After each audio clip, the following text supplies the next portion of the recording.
సుమన్ టీవీలో మీ personal and business promotions కోసం కింది నెంబర్కి కాంటాక్ట్ చేయండి.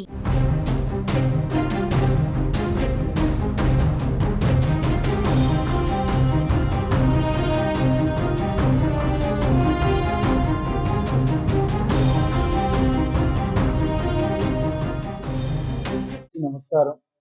30th నవంబర్న ఒక ఫేక్ కరెన్సీ కంప్లైంట్ ఒకటి రావడం జరిగింది. దీంట్లో యాక్సిస్ బ్యాంక్ మేనేజర్ రాజోల్ ఒక కంప్లైంట్ ఇవ్వడం జరిగింది. ఆయన వాళ్ళ ఏటీఎం మెషిన్ లో 50,000 రూపీస్ వర్త్ నోట్స్ అనేవి డిపాజిట్ అయింది. అదే అలర్ట్ ఇచ్చిన తర్వాత మనకి కంప్లైంట్ ఇచ్చారు.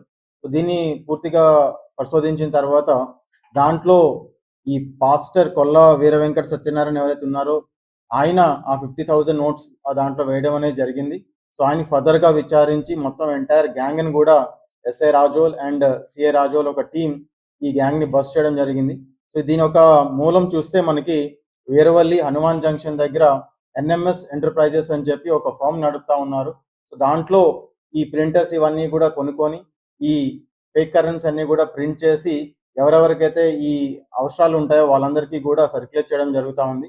ఈ ఎంటైర్ టీంలో మొత్తం 12 మందిని అరెస్ట్ చేయడం జరిగింది. మరికొంతమంది కూడా పరారీలో ఉన్నారు. వాళ్ళని కూడా పట్టుకొని ఎంటైర్ ర్యాకెట్ ని అప్రిహెండ్ చేసి ఈ కేసుని ఒక దిశలో తీసుకొని వెళ్తాం. సో దీంట్లో పనిచేసిన SI Razole, led by CI Razole and SDPO Kothapeta వీళ్ళందరినీ కూడా అభినందించడం జరుగుతూ ఉంది. So that is from my side. So దీంట్లో కొన్ని ల్యాప్టాప్స్, కొన్ని ప్రింటర్స్ అండ్ ఈ ఫేక్ కరెన్సీ సంబంధించిన కొన్ని ఈ మెటీరియల్స్ కానీ, ఈ స్ట్రిప్స్ కానీ ఇవన్నీ కూడా సీజ్ చేయడం జరిగింది. సో ఫర్దర్ గా కూడా దీన్ని లాజికల్ కన్క్లూజన్ తీసుకెళ్లి ఒక కన్విక్షన్ పడే విధంగా ఇన్వెస్టిగేషన్ చేయడం జరుగుతూ ఉంటుంది. ఏటీఎం లో ఆయన 50,000 ఏటీఎం లో కూడా మెషిన్ కలెక్ట్ చేస్తూ ఉంటారు. సో దాంట్లో వేస్తే ఏటీఎం రిజెక్ట్ చేసింది బ్యాంక్ మేనేజర్. అది ఏం జరిగింది అంటే ఆయన వేసిన తర్వాత ఈ పాస్టర్ నేను వేసిన 50,000 రూపీస్ నోట్స్ నా అకౌంట్ లోకి రిఫ్లెక్ట్ కాలేదు అని చెప్పి కంప్లైంట్ ఇవ్వడానికి వెళ్ళారు. సో అప్పుడు ఇదంతా కూడా బయటపడింది. So that is how it was. ఒక 5-6 ఉంటారు. So we are after them. ఇప్పుడు 1.33 lakh ఫేక్ కరెన్సీ నోట్స్ అనేది సీజ్ చేయడం జరిగింది. ఇవన్నీ కూడా డిఫరెంట్ ప్రింటర్స్ మోడల్స్